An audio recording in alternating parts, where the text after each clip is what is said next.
the Deadlights eyes. We all go a little mad sometimes. Hi, I'm Chucky. Wanna play? You're gonna need a bigger boat. They're coming to get you, Barbara. I'll play again. Did you know I'm utterly insane? Killer, Mom. I'm just gonna bash you. Killer. What's blood for? If not for shedding. Welcome to 31 Days of Horror Movies 2021.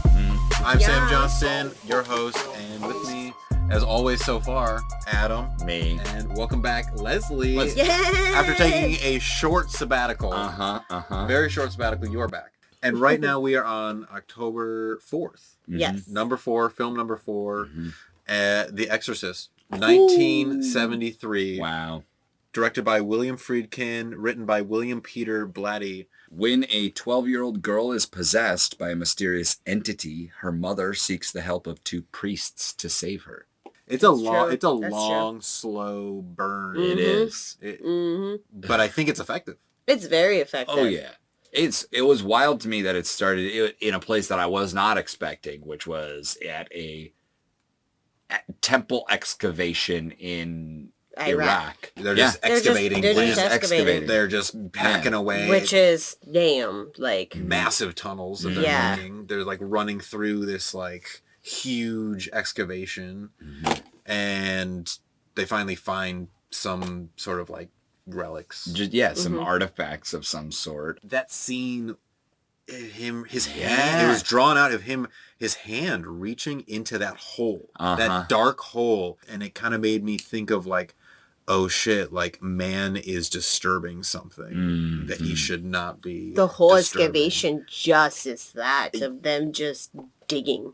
At the end of the extended drawn out scene with him, after he says goodbye to them and stuff, he climbs up to the top of the excavation and has this like standoff with a like bigger figure of that same beast that he pulled out.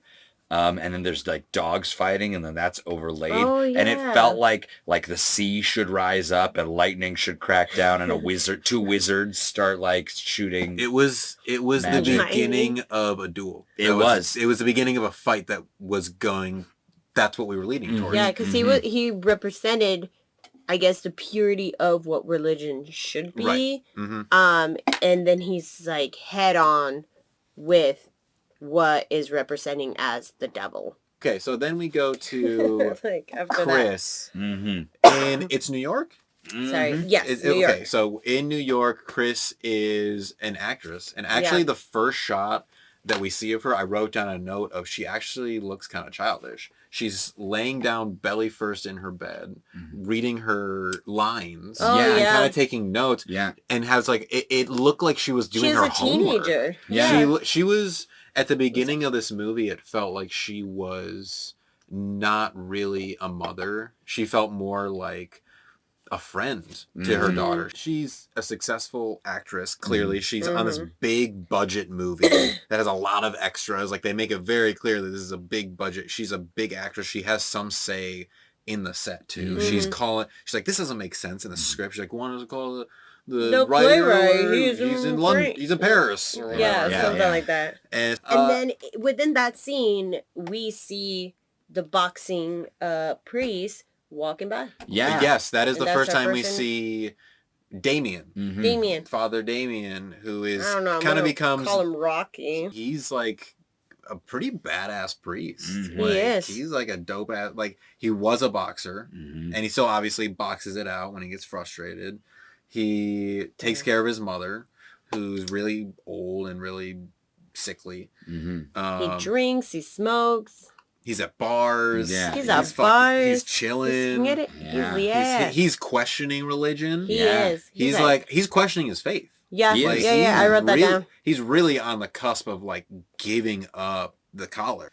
Then we cut back to Regan and Chris, and that's the scene in the basement with the Ouija board. Right. Where there is a slight moment of weirdness. Yeah, where it kind of moves, and she talks about Captain Howdy. She kind of sets up this, and she says, I talk to him all the time. Yeah. Which means that this isn't the first time that she's used this Ouija board. She's used it before. She is at least opened some sort of door or some sort of possibility for something to come in. I think the transitioning point was Chris calling Reagan's dad. Because it was her birthday, and because it was her birthday, and he didn't, and like Yes. that was the point where guys- things shifted, where like Yes. Reagan's listening to that, and then the next time we see Reagan, it's like She like turns away and Yeah. goes into her bed, and then it's everyone changes Mhm. after that. And it was all over because it was her birthday. Mm-hmm. So how can she not feel some sort of responsibility for that? And that just kind of opens her up even more to this vulnerability of something else coming in. Yeah. She is at that moment that you're talking about completely vulnerable because she feels completely at blame, which then given the fact that if she has opened a door with some sort of Ouija board or something like that, she's now completely open for something to come in. And you're right that after that, boom, everything changes. My mom used to say stuff like that. Like what? If you just like allow demons to, if you just start talking to them, you're just like opening up a door. This movie spends so much time after that trying to have science explain it. This movie, Yeah. I think, as a whole, kind of looking at it, is like logic versus belief, or like science versus religion. The Like, CAT scans look ridiculously painful and unnecessary Loud. and Loud. like merciless. Yeah.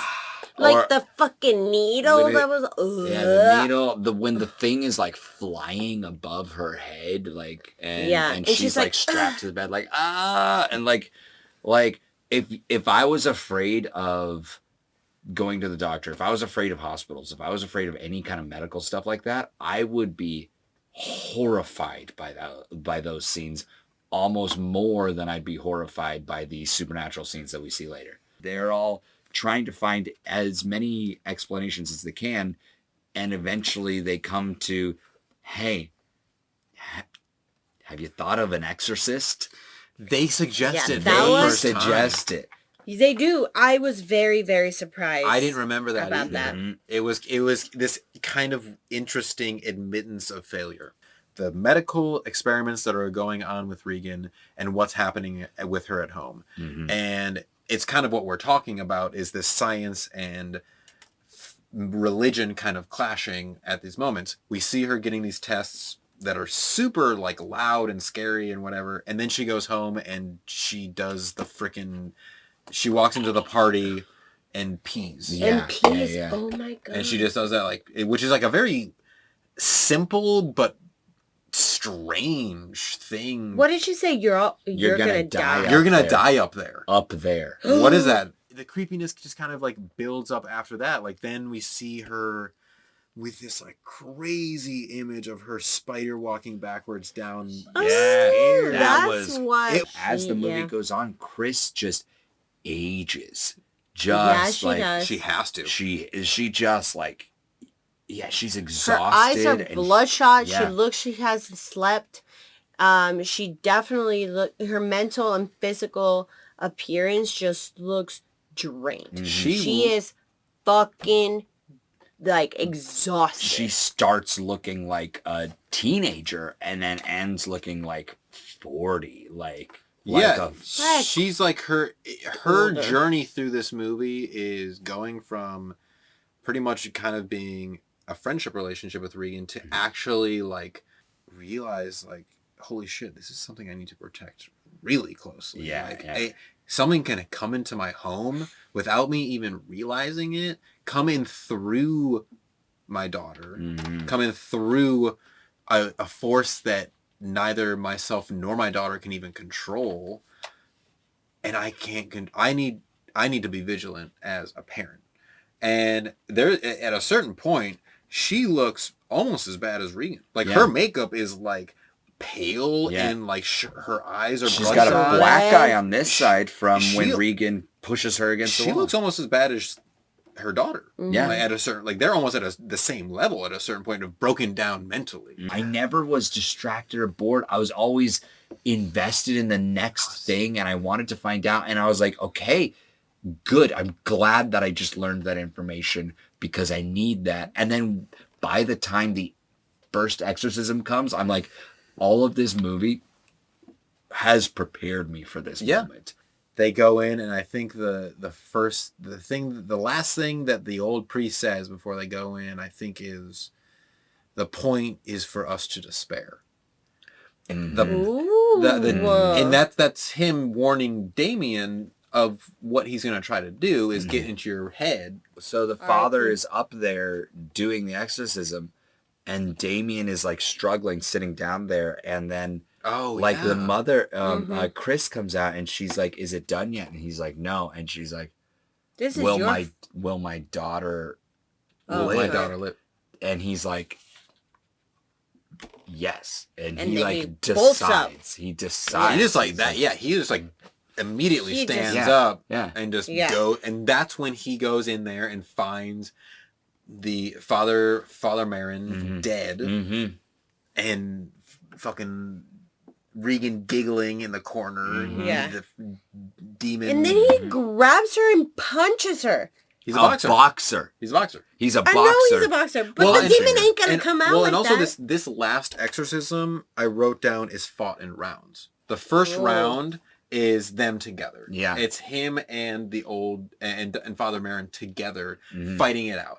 They, put in a good couple licks, but it doesn't really happen. Tired. They're both tired. Yeah. They go back out. Father Marin, round 2, he's confident that he can do this. He's the old elite guy, but he is just overtaken. Yeah. He's done this too many times, maybe. He's just... And he, I think, ultimately is the one kind of to blame for unleashing this being. He got that image.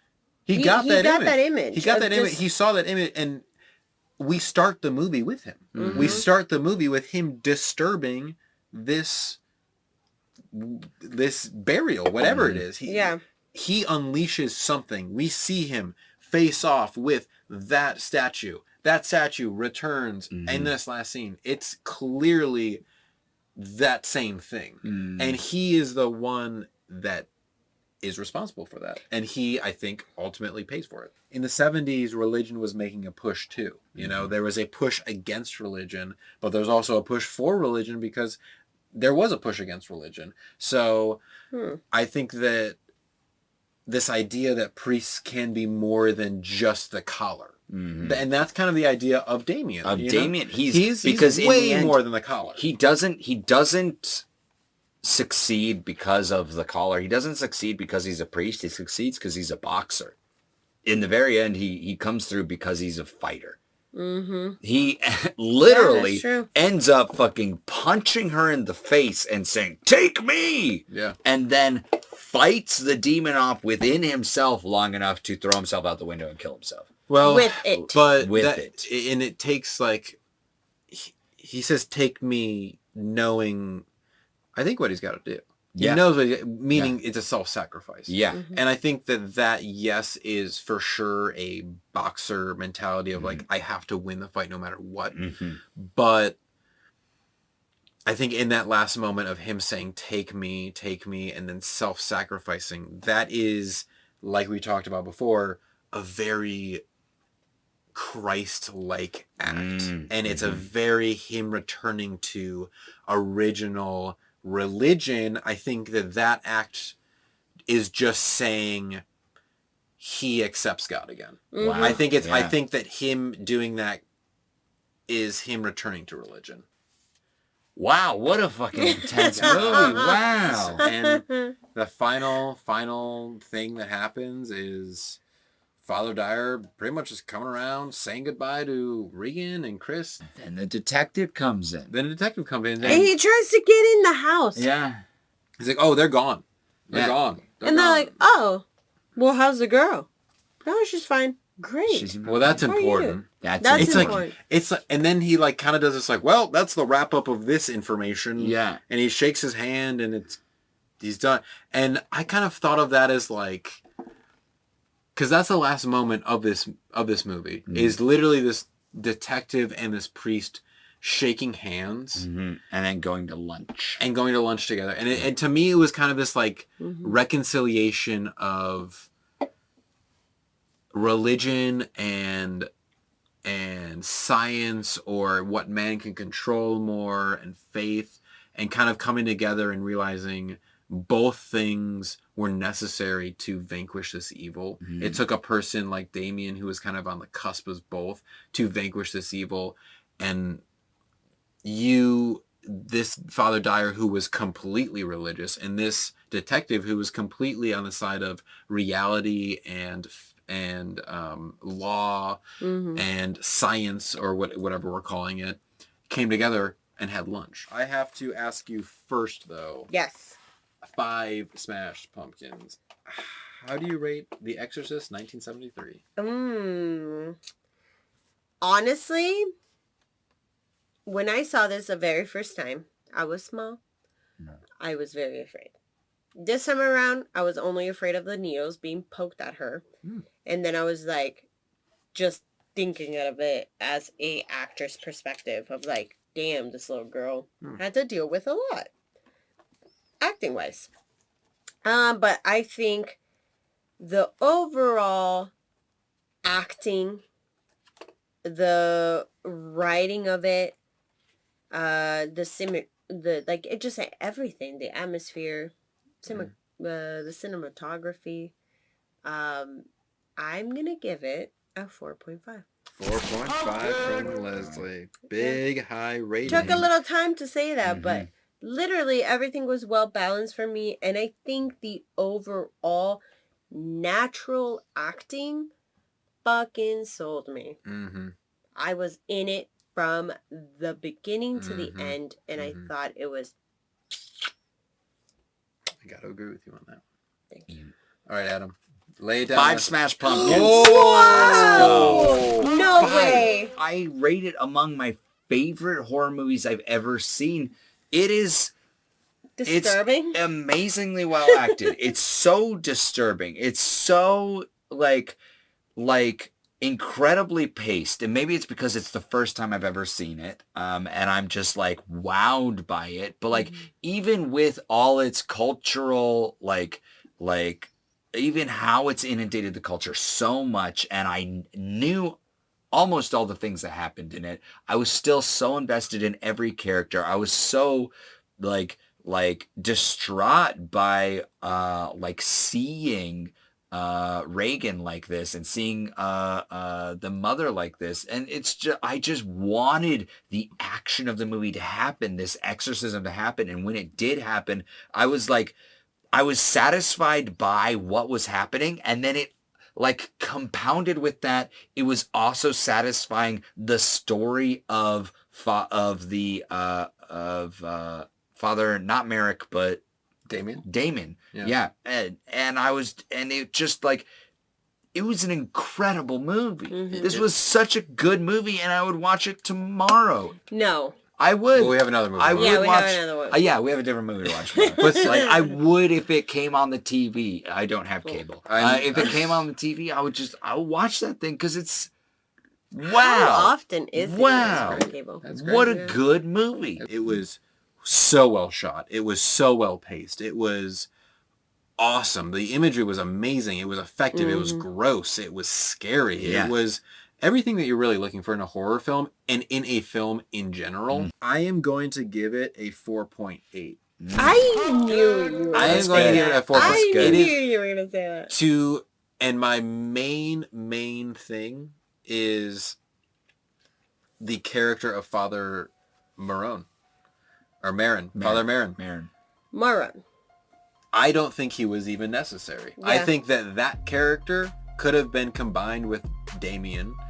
That character could have been the one to unleash this evil, and then be the one to come back and redeem himself from unleashing this evil and vanquishing it. This has been awesome. Yeah. Yes. This has been dope as fuck. This is great. I think that so far we are just, like, ramping up. We'll see you tomorrow for another episode of 31 Days. Let's get spooky, y'all. Your